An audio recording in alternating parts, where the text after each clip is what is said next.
পাতাটা খায় কি করলো গরুটা। যাক হাম্বা, হ্যাপি নিউ ইয়ার। মাংস ধুয়ে নিয়ে চলে আসি। Hello friends, good morning. জানলা দিয়ে দেখো গরু ছাগল এখানে এত সুন্দর সবকিছু ঘুরে বেড়াচ্ছে, তোমাদেরও ভালো লাগবে।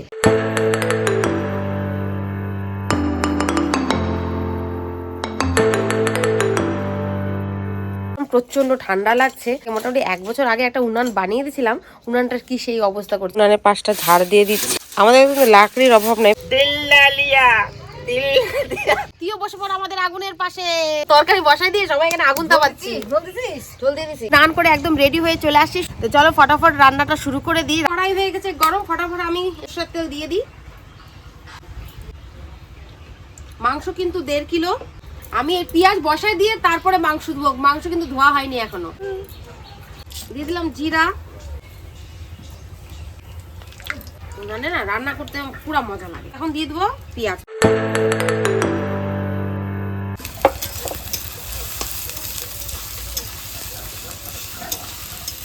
আমি ভাজতে থাকি, ভাজতে ভাজতে দিকে আমি মাংসটাও ধুয়ে নেবো। মাংস নিয়ে চলে আসছি কলের পাড়ে। 1.5 কিলো মাংস। ও মা গো, কি লেগ পিস দেখেছো? একটা হ্যাঁ হ্যাঁ হচ্ছে, ব্যাস। এ মা, সবই তো পরিষ্কার, কিছুই তো নাই। ও ওই লোকটার কাছে আনছে, হয়ে গেছে তো। তাহলে এখানে আমি আদা বাটা, রসুন বাটা, টমেটোটা দিয়ে দিলাম। দিয়ে দেবো লঙ্কা বাটা আর জিরা বাটা। লঙ্কাটা আমি হালকা পেস্ট করেছি। উনান এমন জ্বলছে যেমন নাড়তে আমার হিমশিম খেয়ে যাচ্ছি।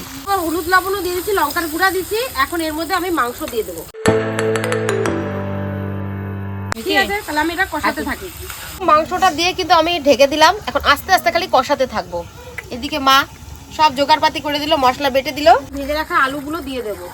আলুগুলো আমি ঘরেই ভাজছি। আলুগুলো দিয়ে দিলাম। যাক, দেখো নারকেল গাছটা এখানে পাতাটা খায় কি করলো গরুটা। ভূত পাজি তোরে, এটা বাড়াই যে বলতে হয় বাবাকে এই পাতাটা কাইটে দিতে। তো দেখো ঝোল আমি দিয়ে দিয়েছি। ঝোলটা একটু কমে গেলে আমাদের কিন্তু কষা কষা মাংস একদম। গরম মশলা দিয়ে দিচ্ছি, কমাবো আর নামিয়ে দেবো। আজকে 31 ডিসেম্বর আমাদের একটা ছোট মোটো পিকনিক হচ্ছে। আমি ফ্রাইড রাইসের সাথে মাংস নামিয়ে নিই মাংসটাকে। তো দেখো আমাদের ফ্রাইড রাইসের জন্য কষা কষা মাংস, হালকা একটু গ্রেভি রেখেছি। আর এখানে হয়েছে ফ্রাইড রাইস, তোমাদেরকে সেটাও দেখিয়ে দিলাম। সবাইকে অ্যাডভান্স হ্যাপি নিউ ইয়ার। কিন্তু আমি যখন ভিডিওটা আপলোড করব তখন কিন্তু সবাই হ্যাপি নিউ ইয়ার হয়ে যাবে অলরেডি। তো সবাইকে হ্যাপি নিউ ইয়ার। সুন্দর লাগতেছে। কেমন হয়েছে মাংসটা? দেখো বন্ধুগণ, এখানে ফ্রাইড রাইস শেষ হলো না, আগে বিরিয়ানির গল্প শুরু হয়ে গেছে। পিকনিকটা ভালোই হলো, খাওয়া প্রায় শেষ। বাড়ির পাশে এই যে 2টা গরু আসে। এখানে নর্মাল ব্যাপার, এখানে গরুগুলো ঘুরে বেড়ায়। গরু